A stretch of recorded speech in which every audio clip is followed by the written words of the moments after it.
नाम को अमर कथा भी कहते हैं, सुना होगा ना आपने।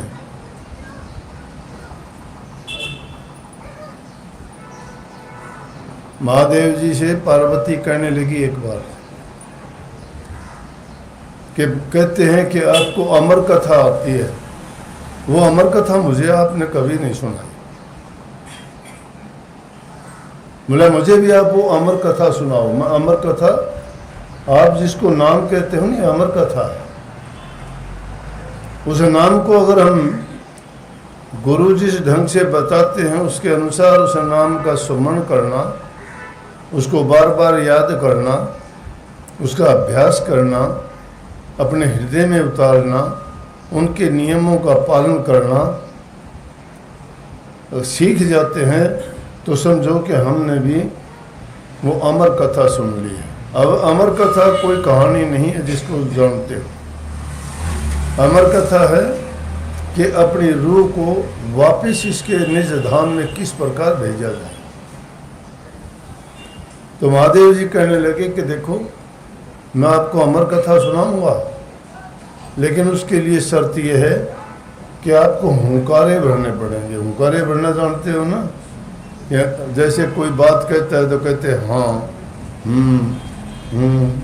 हाँ, कहते हैं कि नहीं।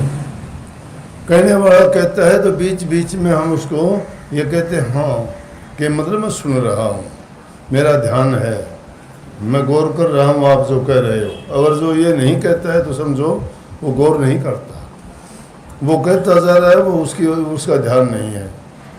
उबासी आनी शुरू हो जाती है उसको, बिना नींद के भी उबासी आनी शुरू हो जाती है। नहीं, उबासी नहीं आनी चाहिए। जब सुनते हो तो तुम्हें पूरी लगन के साथ अपने ध्यान को एकाग्रचित होकर सुनो, उसमें आनंद आता है, पता लगता है, आदमी भूलता नहीं उसको। पार्वती कहने लगी कि ना ना आप कहो और मैं हुंकारे भरूंगा। उन्होंने ताड़ी बजाई, और ताड़ी बजाई तो 12 कोस में कोई भी जीव नहीं रहा, सब वहाँ से दूर चले गए। क्योंकि वो तो पहाड़ कैलाश पर्वत पे रहते थे, जब जंगली कोई पक्षी थे कि जानवर थे, 12 कोस से कोई कुछ नहीं रहा। क्योंकि उसको अगर वो सुन लेते पार्वती के सिवाय तो अमर हो जाते। बोले मैं अमर कथा अब सुनाता हूँ कि अब दूसरा नहीं तुझे ही सुना रहा हूँ। अमर कथा उसको सुनानी शुरू की, वो अमर कथा सुनाते रहे। पार्वती जी कहती रही हाँ, काफ़ी कथा सुनते सुनते, और फिर क्या हुआ कि नींद का टाइम आया, उसको नींद आ गई। नींद आ गई तो अब वो तो ओंकारे भर नहीं रही थी, लेकिन क्या हो गया को अमर कथा सुन के एक पेड़ में एक तोते का पुराना अंडा था, और वो पुराना अंडा जीवित हो गया, क्योंकि अमर कथा सुन ली उसने। अमर कथा सुनने से वो अमर हो गया। अब पार्वती जी तो सो गई, लेकिन उस अंडे ने हुंकारे भरने शुरू कर दिए उस बच्चे ने। सुआ कहते हैं, तोता कहते हैं, उसका अंडा था वो। सुख कहते हैं उसको, सुख, सुआ को, तोते को सुख कहते हैं। उसने हुंकारे भरने शुरू कर दिए हाँ। उसने देखा कि इधर तो खर्राटे भर रही है पार्वती जी तो, और हाँ कौन करने लग गया। जब देखा तो उसको देख के ने और पार्वती जी से कहने लगे कि आपको तो नींद आ गई, ये कौन है। गुस्से में, क्रोध में आके जब देखा तो वो डर के मारे जो बच्चा था वो भाग लिया वहाँ से। अब भागते भागते कहाँ जाए, त्रिशूल लेके वो उसके पीछे, वो मुश्किल होगी।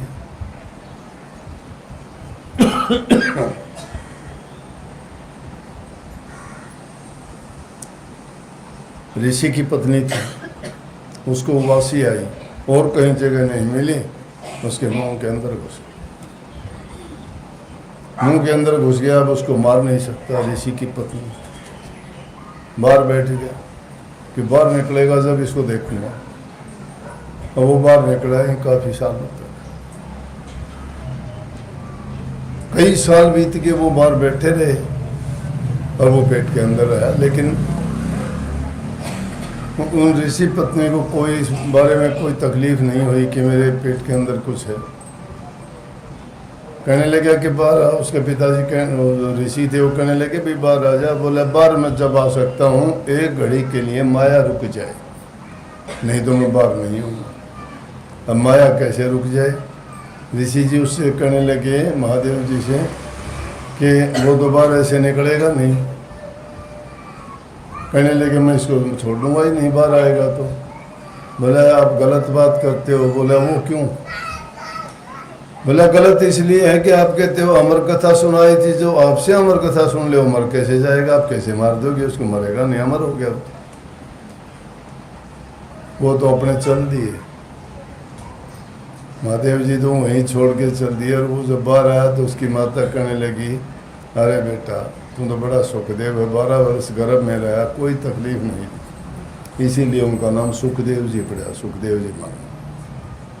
सुखदेव जी कहते हैं। और उसी समय ये मैंने थोड़ा यूं ही बताया है इसलिए कि उस नाम की महिमा और वो अमर कथा कैसे है। उसी टाइम जंगल की ओर चल दिए, त्याग दिए, माया त्याग दी थी, गर्भ से माया त्याग दी। कोई लाग लपेट नहीं, कोई मोह नहीं, कोई किसी का लेना देना नहीं, कोई किसी से संबंध नहीं, सब चीज़ों को निवृत्ति त्याग एकदम, और जंगल की राह ले ली। लेकिन गुरु नहीं था। जंगलों में घूमते घूमते तप किया, बहुत किया।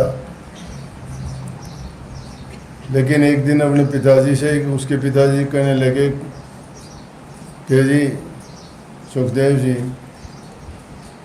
कि जी मेरा कल्याण कैसे हो? बोला गुरु के बिना नहीं होगा। अब गुरु तो वही हो सकता था, लेकिन बोला गुरु कौन होगा? मेरे जैसा त्यागी कहाँ है?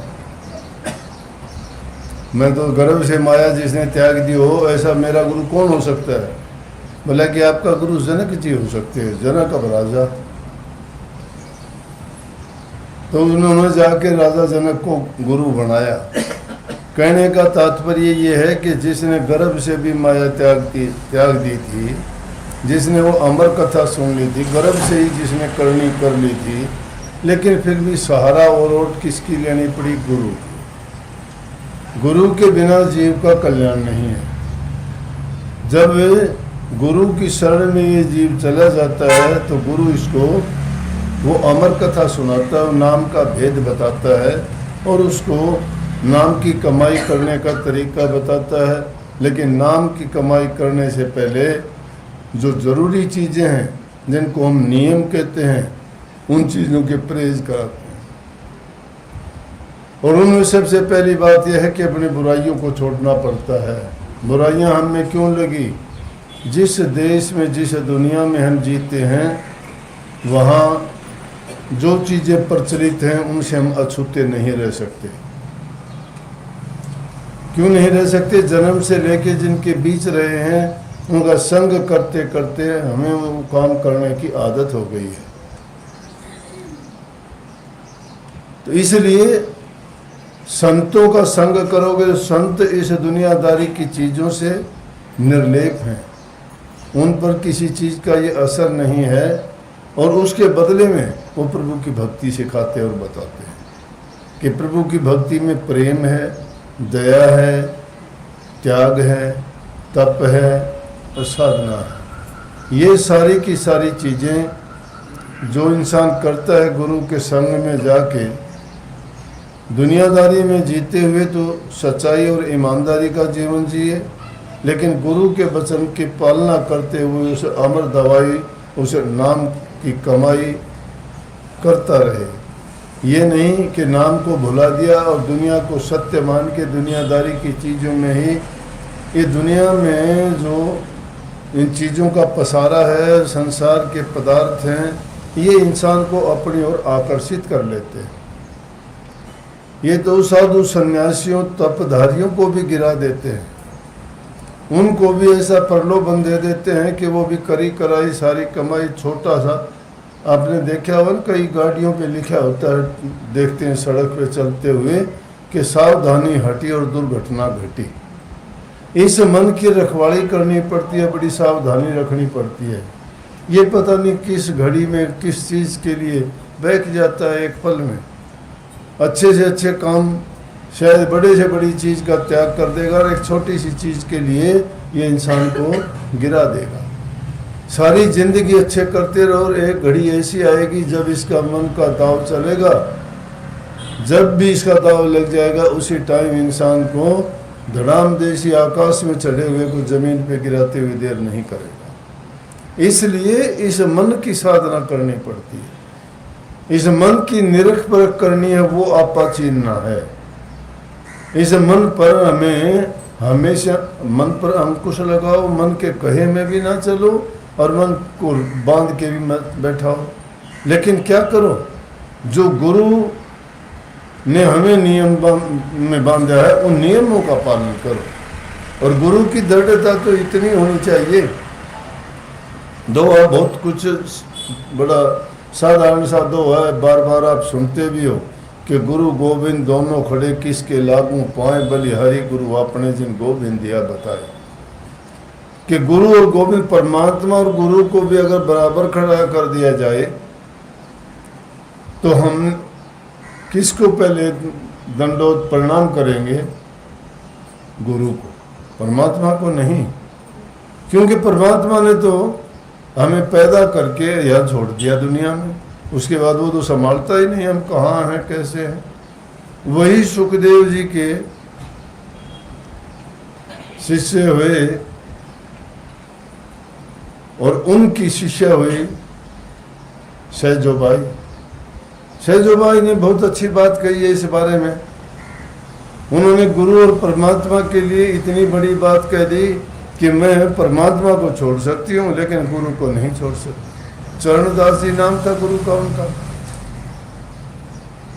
और गुरु के ज्ञान से इतनी ओत पोत थी कि प्रभु भक्ति में लीन रहती थी। और जब ऐसी कोई बात आई, बढ़िया जाति से थी, राजस्थान से, कहती है गुरु हरि तजो पर गुरु ना बिसारूं, गुरु के समान हरि को ना ही निहारूं।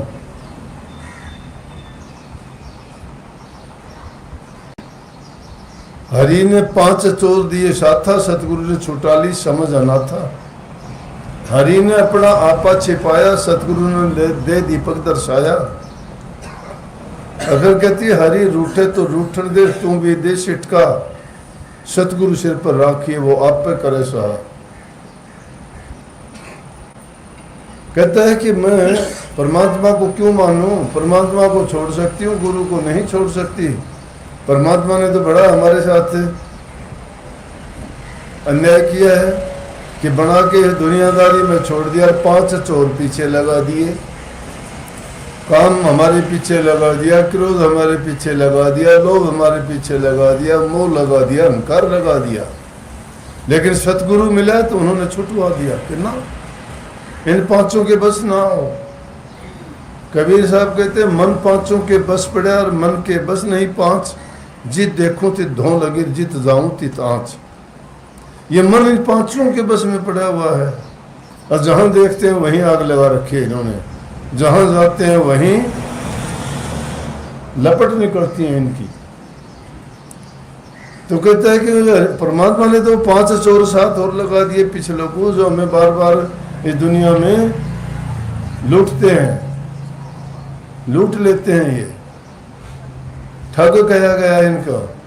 मैंने एक शब्द लिखा, ठगियों की नगरी फंस गया तू संभल संभल के चाल। ठगियों की नगरी है ये, ठग है यहाँ, बाहर तो ठगिए बैठे सारे। हाँ ठग हो, सब ठग हैं। 3 श्रेणी होती है, एक होता चोर, एक होता ठगर, एक होता डाकू। चोर तो चोरी करेगा, पीछे से करेगा, पता ही नहीं लगने देगा। तुम कहीं बाहर गए, घर में घुस के तुम्हारा निकाल ले जाएगा, ताला तोड़ लेगा, खिड़की पाड़ लेगा। चोरी हो, कहते हो चोर ने चोरी कर ली। चोरी का मतलब पीछे से चुपचाप बिना तुम्हें कुछ भेद लगे और चोरी कर लेता है। दूसरे होते हैं ठग। ठग क्या करता है, अपना बन जाता है, मित्रता कर लेगा आपसे, मीठा बोलेगा, आपकी बड़ाई करेगा, आप तो अच्छे हो, आप बड़े नेक इंसान हो, आपकी बातें बहुत अच्छी लगती हैं, ये वो, क्योंकि उसकी बड़ाई करेगा। इंसान बड़ाई होते ही अहंकारी हो जाता है कि मेरे समान दुनिया में कोई नहीं है, कि वो कहने लग रहा, अपने आप नहीं जानता तू कैसा है, सबको पता है कि तेरी झूठी बड़ाई करता है, फिर भी अगला खुश होता है। किसी को यूं कह दो, कितने लोगों से आप मिलते हो, पंडित, ज्योतिषी, अंक देखने वाले और कुछ, कहेंगे देखो एक बात बताऊं, कॉमन है वो बात, किसी को कह दे खुश होगा। उसको यूं कहेंगे देखो तू नेक इंसान है, तू सबका भला करता है, लेकिन तू भला करता है, तेरे साथ बुरा कर दे, सब कहेंगे हाँ मैं तो नेक हूं, लेकिन और सारे के सारे मेरे साथ दगाबाजी। बड़े से बड़ा दगाबाज भी ये कहेगा कि हाँ मैं तो नेक हूं, लेकिन हाँ मेरे साथ यही बात होती है। बोले होती है कि नहीं? बोले हाँ यूं ही होती है जी, सही कही आपने, ये कॉमन बात है। तो वो क्या करते हैं, ठगों का काम ये होता है, और मीठे बन जाएंगे, आपके साथी बन जाए। पुराने ज़माने में बहुत ही ठग, अब आजकल नहीं है। पुराने ज़माने में तो ठगों की बात बताऊं, एक आदमी को बेच दिया करते ठग चलते चलते, एक आदमी उसको नहीं ठग पाता तो दूसरा ठग कह देता भाई यहाँ तक मैं इसके पीछे आ लिया, मेरे से काबू आया नहीं, अब तू संभालना। बोले कि हाँ इतने पैसे ले ले, मैं आप संभाल लूँगा। पता लग जाता ना इसके पास माल है, क्योंकि उस टाइम में चांदी के रुपये होते थे। तो एक वो आदमी कोई बेचारा कमा के कुछ ले आया था, ठग पीछे लग रही है, ठग पीछे लग रही है, तो ठग ने तो दोस्ती कर ली, कहाँ जाओगे, मैं भी वहाँ जाऊँगा, चलो चलते हैं, साथ हो गया, अच्छी बात है। अब कहीं रास्ते में सराय आई, वहाँ रुकते हैं, उसने देख लिया पैसे ही रखता है, लेकिन ये मौका नहीं देता तेरे को चुराने का। वो निश्चिंत, क्योंकि वो भी चालाक था, उसको पता था ये तेरे साथ दोस्ती नहीं, ये तेरे साथ करेगा गड़बड़। तो वो दाव में कि जब मौका लगे इसके लेके पार बोलूँ निकाल के पैसे। एक दिन सुबह सुबह उसने सोचा ये बाहर जाएगा ना घूमने के लिए, तो साथ छूट जाएगा, मैं इसे साथ नहीं जाऊंगा, और जब निकाल के भाग जाऊंगा। वो घूमने के लिए गया, पीछे से उसने उसका सारा बिस्तर टटोल लिया, उसके जो सामान था सारा वो टटोल लिया, एक नया पैसा नहीं मिला। तंग आ गया, वो भी कई दिन से साथ था। आखिर ठग से बोले भाई साहब, वो ठग उससे बोले भाई साहब एक बात बता दो मुझे। बोले हाँ, आप पैसे ले रखे थे, पैसे कहाँ गए आपके? बोले मेरे पास हैं। मेरा गुरु यूं बता दे तो रखता कहाँ, मैंने सारा कुछ ढूंढ लिया तेरा। बोला बस, बोला मुझे पता था तू ठग है, मुझे लूटेगा। वो भाई मैं क्या करता हूँ, जब बाहर जाता हूँ मैं तेरे तकिए के नीचे दे जाता हूँ, अपना तकिया वो देखता ही नहीं, दूसरे के टिटोड़ता है कि इसके मिलेंगे। तो पहले ठगों की ये बात थी, वो ठग थे। तो हम दुनियादारी के हैं ना, कोई बेटा बन के, कोई जमाई बन के, कोई लड़की बन के, कोई पोता पोती बन के मोह लेते हैं आदमी को, बड़े प्यार से बोलेंगे, सब कुछ निकाल के दे देंगे, चाचे श्याम भर के। वैसे दवन्नी को नहीं दे किसी को, लेकिन एक बार वो कहेंगे ना, कोई दादाजी, कोई नाना जी, फिर नाना जी चौड़े हो जाएंगे, सबको निकाल के पकड़ा देंगे, ये ले। तो ठगों का काम होता है लूट लेना, प्यार से बोल के, अपना बन के। तो हम दुनियादारी के लोगों में जो घर परिवार के रिश्तेदार, नातेदार, मित्र, सखा हमारे बनते हैं, और जब उनको कही है कि साईं इस मतलब के हैं, वो साईं इस संसार में मतलब का व्यवहार, जब लग पैसा पास में, और तब लग ताको यार, तब लग ताको यार, यार संग ही संग डोले, पैसा रहे न पास, यार मुख से नहीं बोले। कह गिरधर कविराज जगत को यह ही लेखा, जो दुनिया में देखा मतलब का देखे। जिसका मतलब होता है तो सब कुछ बनने के लिए तैयार है। तो ये काम है ठगों का। अब तीसरा हो गया डाकू। डाकू तो क्या करता है, वो ना तो प्यार दिखाता है, ना चोरी करता है, वो तो बंदूक दिखाता है, या तो दे दे नहीं मारूंगा, है कि नहीं। तो ये है वो ठगियों की नगरी। हम किसी न किसी रूप में ठगे ही जाते हैं। कोई प्यार करके ठग देता है, कोई चोरी करके ठग देता है, तो कोई उन डाकुओं की तरफ से धमका के भी ले लेता है। तो इसलिए कही कि ठगियों की नगरी फंस गया, तो संभल के चलोगे ना, मतलब सोच समझ के चलोगे तो बच जाओगे। और वो संभाल क्या है कि गुरु की शरण में जब चले जाओगे तो तुम्हें इस बात का पता लग जाएगा कि हमने किस चीज़ की संभाल करनी है। संग्रह इकट्ठा करने की, लालच में पड़ने की इनकी ज़रूरत ही नहीं है कि अपने ज़रूरत के मुताबिक जो तुम काम करते हो करते रहोगे, लेकिन साथ साथ प्रभु की भक्ति करोगे, तुम्हारा हृदय पवित्र होगा, तुम्हारे नेक कर्म होंगे, शुभ कमाई होगी, वो तुम्हारे ख्याल अच्छे करेगा, जीवन अच्छा होगा, विचार अच्छे होंगे।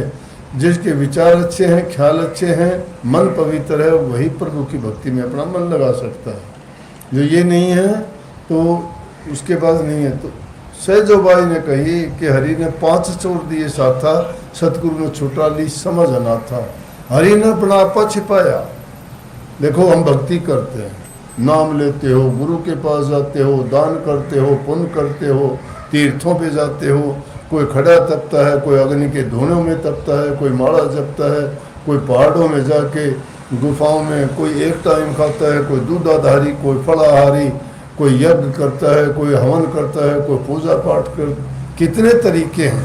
क्यों? किसको खोजते हो? परमात्मा को। सहजोबाई कहती है देख कितना जुल्म कर दिया, उसने अपना आपा छिपा लिया, वो देखता भी नहीं है कितना काम कर। सहज में नहीं मिलता, सहज में नहीं मिलता, किसी को भी पूरी परीक्षा लेता है।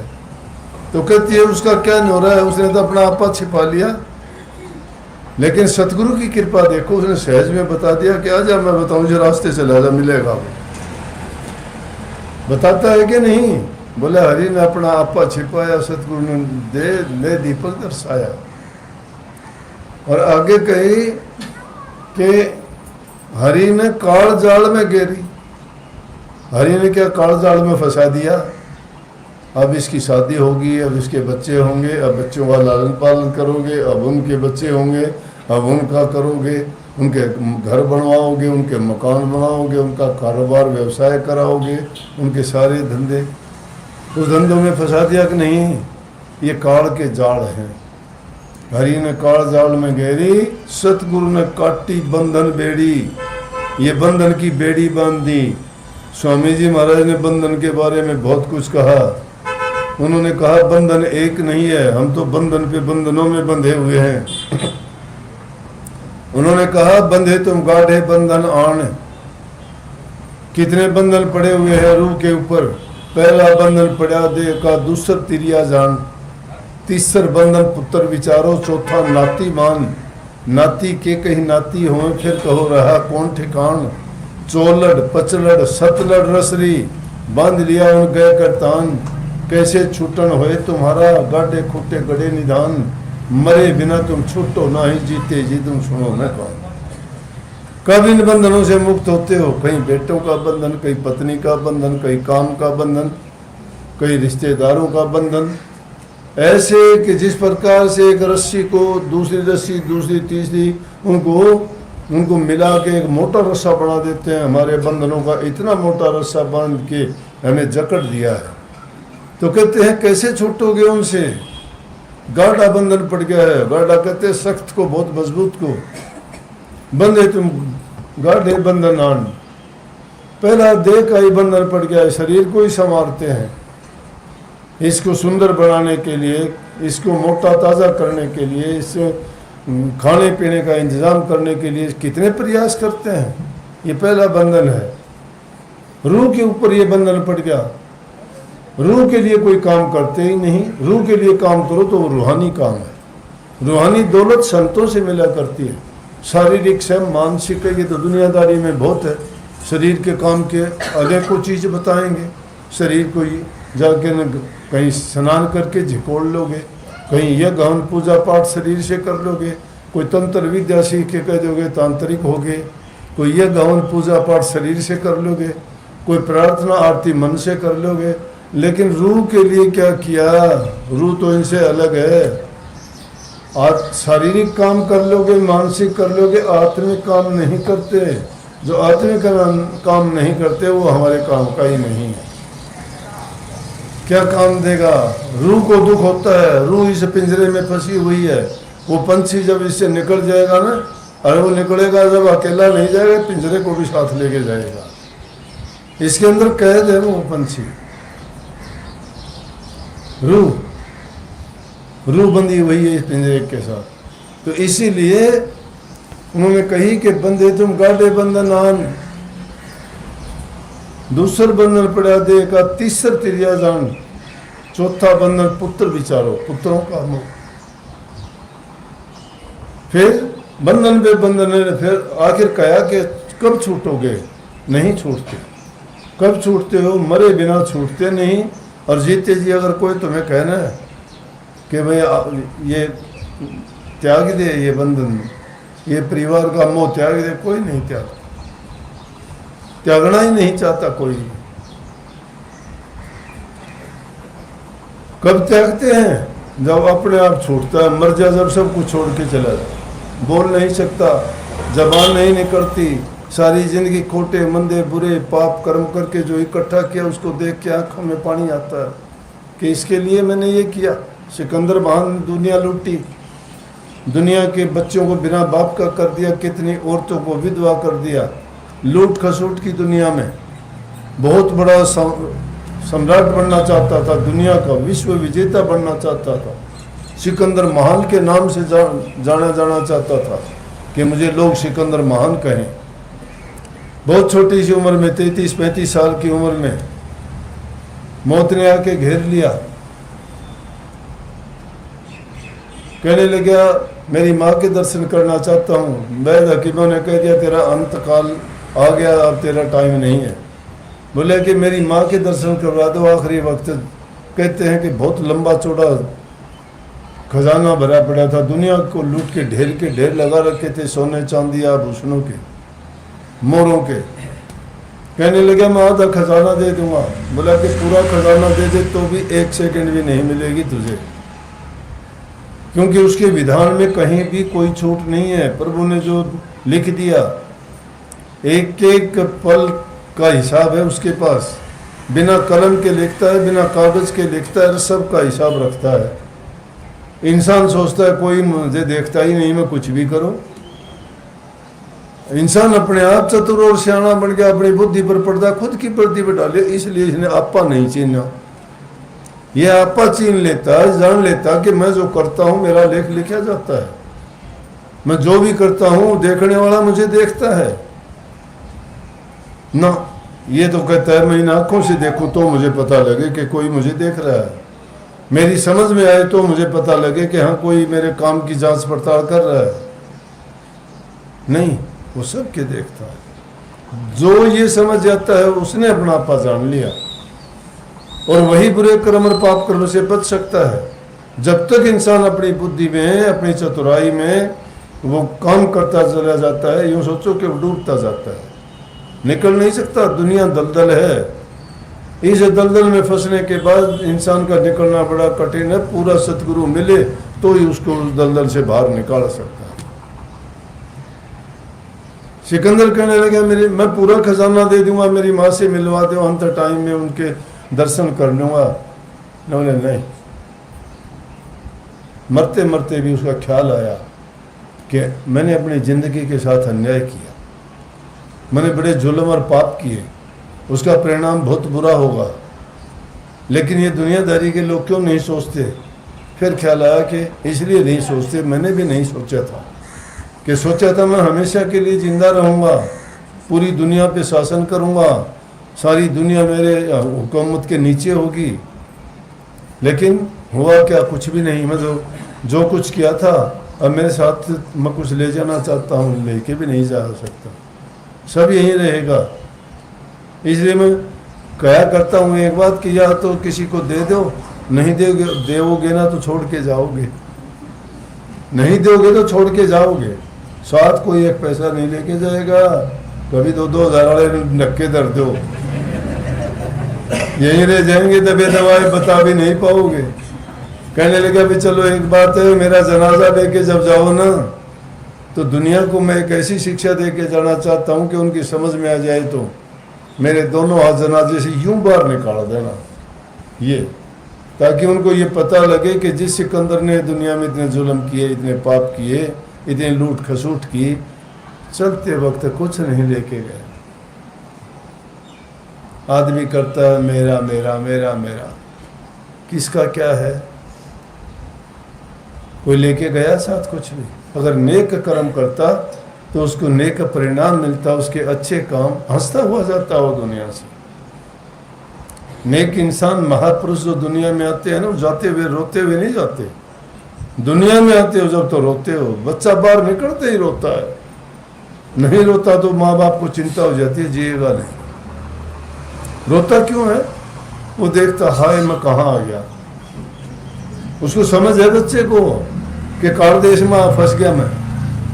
माँ बाप खुश होते हैं कि हाँ लड़का हो गया, वो निकलते ही रोता है बेचारा कि कहाँ रहता था, प्रभु के चरणों में शांति थी, आनंद था, प्रेम था, मगन था, कोई लेना नहीं, कोई देना नहीं, कोई राग नहीं, कोई द्वेष नहीं, कोई ईर्ष्या नहीं, एक जैसा आनंद ही आनंद था। वो आनंद कहाँ, यहाँ तो बड़ी बेहाल दुनिया है, देख के रोता है। लेकिन महापुरुष जो होते हैं ना, वो तो रोते हुए आते हैं लेकिन जाते हैं हंसते हुए। गांधी जी के बारे में कहा था किसी महापुरुष ने पंजाबी में कि जदों तुसी आए जगत विच, जगत हसा तुसी रोए, ऐसी करनी कर चलो तुसी हसू जगर रोए। कि दुनिया में जब तुम आए तो तुम तो रोए थे लेकिन दुनिया हंसी थी। दुनिया इसलिए हंसी थी, महापुरुष आया, कोई नेक कर्म करके जाएगा। वाह, देश को आज़ादी दिला के गया, तन पर कपड़े नहीं पहने, एक लंगोटी एक लाठी हाथ, त्याग की मूर्ति, और श्री राम का जाप, जगा दिया मानवता को, देश को आज़ाद करवा, राष्ट्र का पिता कहला, साथ लेके गया कुछ।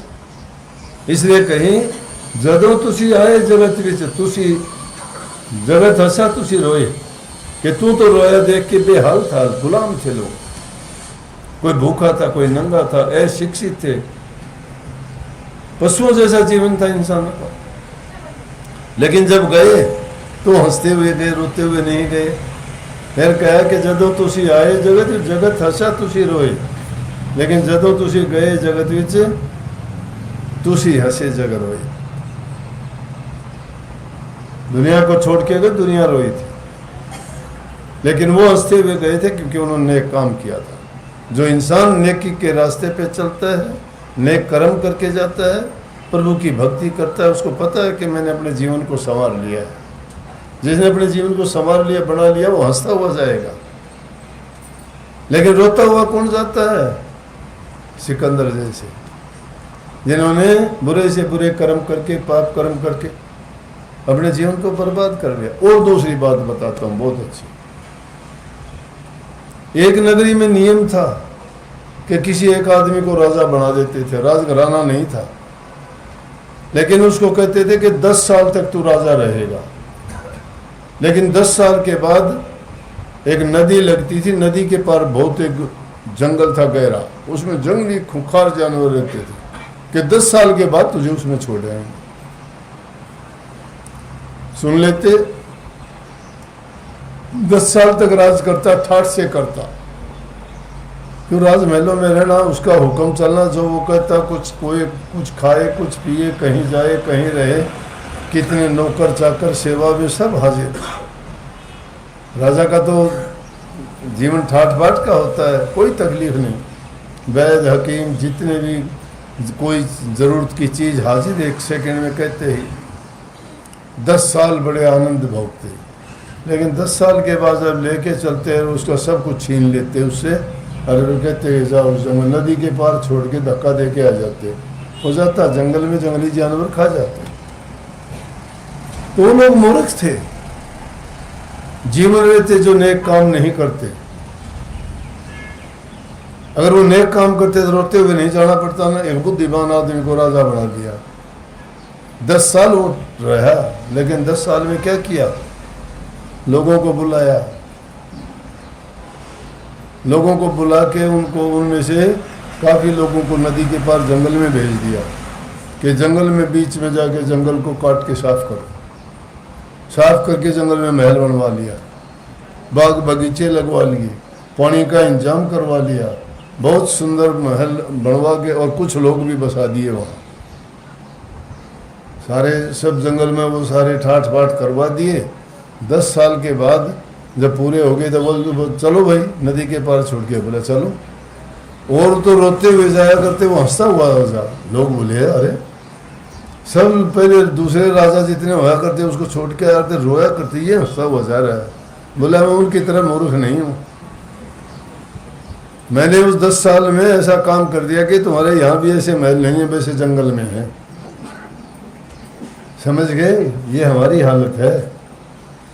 हमें ये इंसान का जीवन मिला है, ये 10 दिन के लिए मिला है।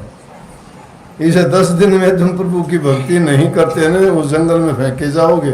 चढ़ते वक्त एक कफन मिलेगा, वो भी जड़ के राख हो जाएगा, कुछ नहीं जाएगा साथ, तुम्हारे नेक कर्म साथ जाएंगे। इसलिए ये जीवन रहते हुए नेक कर्म, और ये प्रभु की भक्ति से बढ़ के कोई नेक कर्म नहीं है।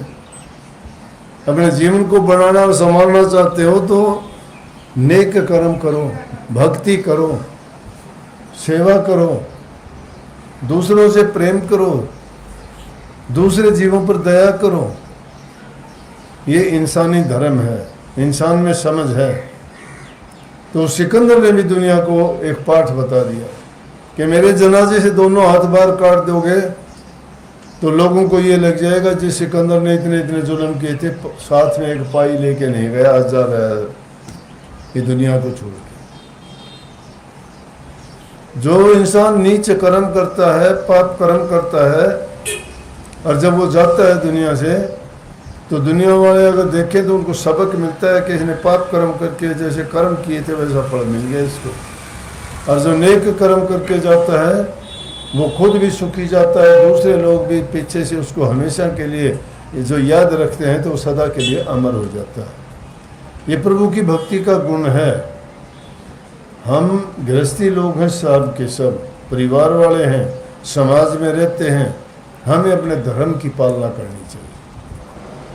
हमारा धर्म क्या है कि ईमानदारी और सच्चाई का जीवन जिएं, अपनी नेक कमाई करें हक हलाल की, झूठ कपट बेईमानी और पाप कर्म करने से बचें, जिस हाल में हैं जो हमारा फर्ज है उसको पूरा करें। हमारा फर्ज क्या है? हमारा फर्ज ये है कि पिता हो तो परिवार का लालन पालन करना, माता है तो गृहिणी है तो घर की देखभाल करना, बच्चों को अच्छे संस्कार देना और परिवार को अपने सही रास्ते पे लगाना। और इसके साथ साथ बुरे पाप कर्मों से बच के प्रभु की भक्ति में, तुम्हारे घरों में आप लोगों ने नाम ले रखा है, सब चीज़ों के लिए टाइम निकालते हो, टीवी देखते हो, खाने में, नाचने कूदने में बहुत टाइम लगाते हो, लेकिन अगर 2 घड़ी जो प्रभु की याद में भी नाच लो तो तुम्हारा क्या जाता है, जिससे तुम्हारा सब कुछ संवरता है, जीवन संवरता है।